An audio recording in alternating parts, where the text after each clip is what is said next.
आई हूँ। मेरी हर समंदर पार परदेशियों को अपने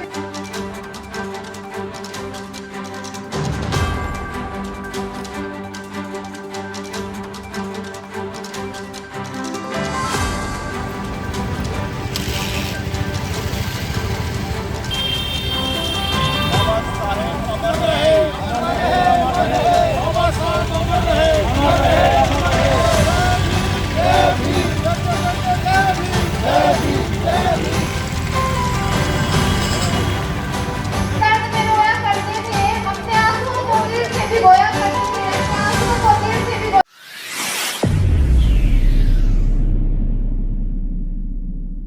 नमस्कार साथियों, मैं जोगेंद्र खन्ना अपनी खबर पर आपका स्वागत करता हूं। साथियों, आज हम मौजूद है चरखी दादरी के अंबेडकर चौक पर, और यहां क्यों मौजूद आपको बता दूं कि 134वां प्रकट दिवस मनाया जा रहा है संविधान रचयिता बाबा साहब भीमराव अंबेडकर जी का। तो यहाँ उन संस्था उनसे जानते हैं उस बारे में कि आज का जो आयोजन वो कैसा रहा और किस प्रकार से किन लोगों को इन्होंने आमंत्रित किया। एक बार आपसे मिलवाते। जी सर, नमस्कार। नमस्कार। सर, आपका एक बार परिचय दे दो। मैं जयप्रकाश सब्रवाल, रिटायर्ड जिला शिक्षा अधिकारी। आज जो बाबा साहब भीमराव अंबेडकर की जयंती मनाई जा रही है, इसमें हमारे बुजुर्ग, हमारे पिता तुल्य बुजुर्ग, उनकी देखरेख में, उनके संचालन में, और एक हमारी अंबेडकर समिति बनाई गई थी जो इस 14 अप्रैल को मना रही थी। तो ये पूरा का पूरा उस समिति का पूरा योगदान है। दिन रात उन्होंने एक किया है, और उन्हीं की बदौलत आज जो इतनी जो लंगर दिया गया है वो भी इनकी देखरेख में पूरी रात को काम किया है इन्होंने। और एक संदेश ये दिया गया है कि आज के दिन केवल और केवल बाबा साहब के यदि पद चिन्हों पे चलना चाहते हो तो केवल और केवल शिक्षा के लिए पर जोर दिया जाए, और शिक्षा को बढ़ावा देने के लिए यहाँ पर स्टेज के माध्यम से अनाउंस किया गया। मैं जिला शिक्षा अधिकारी होने के नाते, पूर्व जिला शिक्षा अधिकारी होने के नाते, मैं पूरे समाज को जहाँ पर यहाँ पर उपस्थित हुए थे उन सब का तहे दिल से पूरे समाज की तरफ से धन्यवाद करता हूँ। सर, बाबा साहब ने सभी से आग्रह किया था कि अगर आपको आगे बढ़ना है, देश का नाम करना, तो शिक्षा की ओर जाइए आप। तो आज का जो युवा है वो कहीं ना कहीं नशे की तरफ जा रहा है। नहीं, इसके ऊपर ही पूरा स्टेज के माध्यम से इसी के ऊपर विशेष जोर दिया गया है कि नशे से दूर रहें, और उसको कोई ना कोई तरीका हमारे समाज की तरफ से भी अब हम कमेटियां भी बनाएंगे, जिसके माध्यम से हम कोशिश करेंगे, पूरे गांव-गांव में जाएंगे, जहां पर भी नशे का जो चलन चल रहा है उसको दूर करवाने के लिए कोशिश करेंगे। ये हमारी जो समिति है इस बार बहुत बढ़िया तरीके से इसका संचालन किया है।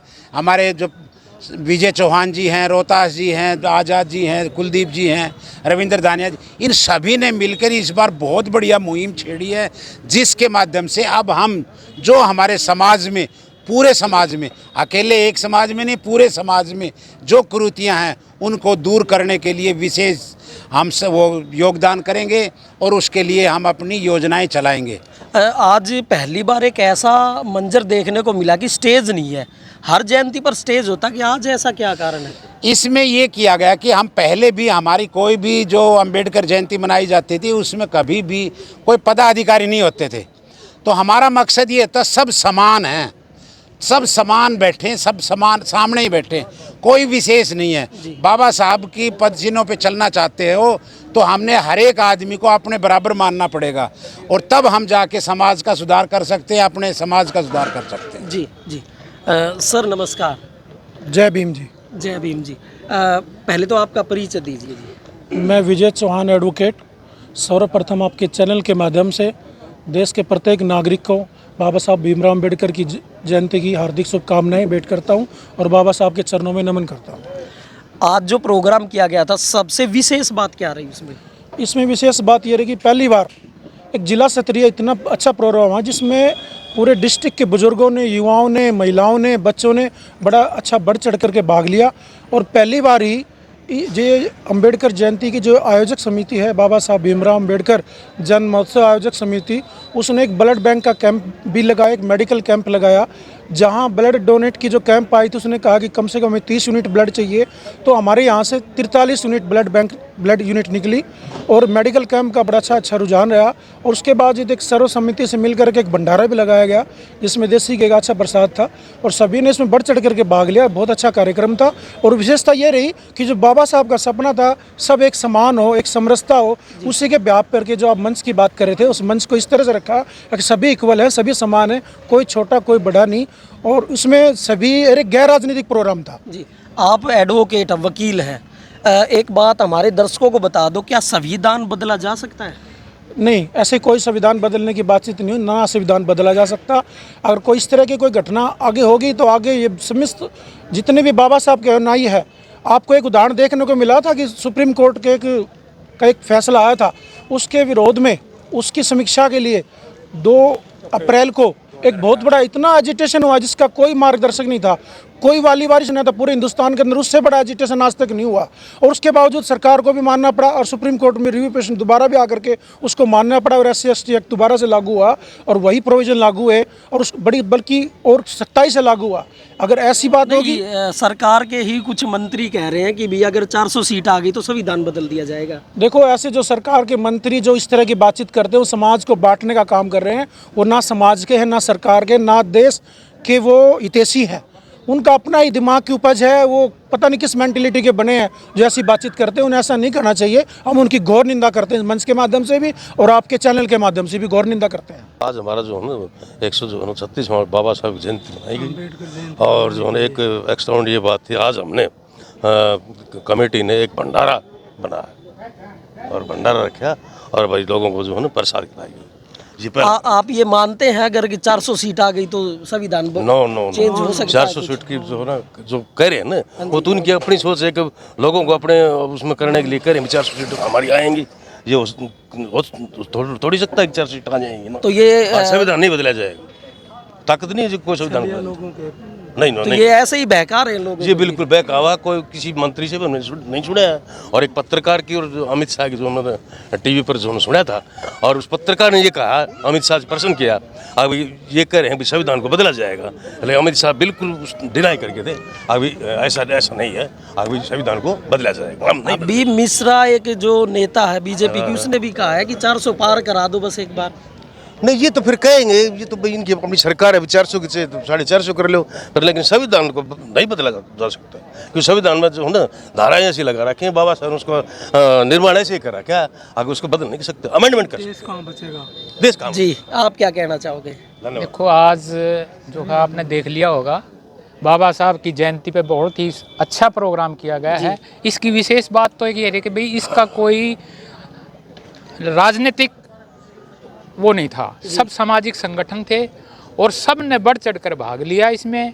और किस एक मंच की आप जो बात कर रहे थे वो यही, उससे हम ये कहना चाहते थे भी बाबा साहब ने सबको समान माना है और सब समान है। तो कोई यहाँ से पूर्व जिला शिक्षा अधिकारी था या एडवोकेट था या मैं जैसे, मेरा नाम सोमवीर सिंह है, मैं वरिष्ठ लेखा अधिकारी पद से रिटायर हुआ हूँ, तो कोई भी हो, चाहे मजदूर है चाहे कोई ऑफिसर है, सब बराबर हैं, इसी को मानते हुए ये किया गया। और इसमें बार बार शिक्षा पे जोर दिया गया और ये बताया गया भी बाबा साहब ने जो संविधान लिखा है वो किसी दलित के लिए नहीं लिखा, कभी कभी दलितों के मसीहा थे, नहीं, वो सभी के मसीहा मानो उनको, सभी के, खासकर जो है खासकर महिलाओं के लिए उन्होंने जितना काम किया किसी कैटेगरी के लिए नहीं किया। नहीं, जो लोग संविधान बदलने की बात करें उनको क्या कहना चाहोगे? हम तो ये कहना चाहेंगे कि भगवान उनको सद्बुद्धि दे। सबसे नाम राजेश काकरा जी, पूर्व जिला अध्यक्ष Bharatiya Janata party SC cell और अभी प्रदेश कार्यकारिणी सदस्य। सबसे पहले तो मैं आपके इस चैनल के माध्यम से समस्त हरियाणा वासियों को, समस्त देशवासियों को डॉक्टर भीमराव अंबेडकर जयंती के इस शुभ अवसर पर हार्दिक बधाइयाँ देना चाहूँगा, हार्दिक शुभकामनाएं देना चाहूँगा। संविधान है वो सर्वोपरि है और संविधान से ही भारतवर्ष चलता है और चलता आया है, चलता रहेगा। तो क्या आप अपनी पार्टी में यह आवाज उठाओगे कि आप गलत बोल रहे हो? जरूरत ही नहीं है। क्यों? क्योंकि ऐसी कोई आवाज ही नहीं है कि भारतीय संविधान को बदला जाए। नहीं, काफी ज्येष्ठ श्रेष्ठ ऊपर नेतृत्व है उसका, बहुत कुछ। अच्छा, तो उसके निजी बयान मानते हो आप? नहीं, ऐसा हमने तो सुना नहीं। संविधान सबसे पहले है क्योंकि ये देश है, इससे संविधान से ही चलता है और हमारा जो संविधान है पूरे विश्व के अंदर नंबर 1 है और सर्वश्रेष्ठ है। ठीक है जी। जी भाई जी नमस्कार। जी नमस्कार सर, मेरा नाम संजय कुमार है, मैं एडवोकेट हूँ और आपके चैनल के माध्यम से मैं सभी को बधाई देता हूँ कि आज बाबा साहब का जन्मदिन बड़ी ही धूमधाम से हमने अंबेडकर चौक चरखीदारी में मनाया है। और इस प्रोग्राम के अंदर सभी ने भाईचारे का और एकता का जो परिचय दिया है। और विशेष बात आज ये रही कि इस प्रोग्राम के अंदर बहुत छोटे छोटे बच्चों ने भी भाग लिया, जिन्होंने बाबा साहब का गुणगान किया और बाबा साहब के बारे में लोगों को अवगत कराया। और शिक्षा के प्रचार प्रसार के लिए भी शिक्षित बनो, शिक्षा पर जोर दिया गया। और सभी बच्चों ने ये पढ़ लिया कि भविष्य में पढ़ लिख कर अपने देश के लिए और अपने समाज के लिए अच्छे कार्य करेंगे। सभी साथियों ने मिलकर बहुत अच्छा प्रोग्राम किया है, पहली बार भंडारा का आयोजन किया है। धन्यवाद जी भाई तेजपाल जी नमस्कार। नमस्कार भाई साहब। आज का इतना अच्छा आयोजन था, क्या कहना चाहोगे? मैं देखो डॉक्टर भीमराव अंबेडकर जयंती की सबसे पहले तो जिलावासियों को बहुत बहुत शुभकामनाएं बधाई देता हूं। और कहीं ना कहीं ये मान के चलो दादरी के अंदर जिस प्रकार से ये समारोह डॉक्टर भीमराव अंबेडकर जयंती के उपलक्ष्य में किया गया है, तो कहीं ना कहीं समाज के आने वाले जो नए बच्चे हैं उनको एक मैसेज, उनको एक अच्छा संदेश और बाबा साहब की शिक्षाओं दीक्षाओं का प्रचार प्रसार उनके अंदर मतलब किस प्रकार से बाबा साहब ने जो रास्ता दिखाया था उसके ऊपर काम करने की ज़रूरत है। तो सब हमारे समाज के जो बुद्धिजीवी लोग हैं उन लोगों ने यहाँ पर ये कार्यक्रम किया। आप खुद एक युवा है, तो युवाओं को क्या संदेश दोगे कि ताकि वो अग्रसर हो उस रास्ते पर? युवाओं को सबसे पहले तो शिक्षा के क्षेत्र में अपना पूरी किस्मत आजमानी चाहिए। किसी कारणवश जो लोग बच्चे पीछे रह जाते हैं वो बाज़ार के अंदर आकर के बैठे, चाहे वो किराए की दुकानों के अंदर बैठे, चौक चौराहे के ऊपर बैठे, और उन्होंने अपने व्यापारिक दृष्टि से व्यापारिक तासीर बनानी चाहिए उनको, ताकि वो अच्छे से आर्थिक रूप से संपन्न हो, उनके परिवार का पालन पोषण अच्छा हो सके। और व्यापारिक तासीर बनाएगी तो कहीं ना कहीं समाज के अंदर उन्नति होगी, खुशहाली आएगी तो देश आगे बढ़ेगा।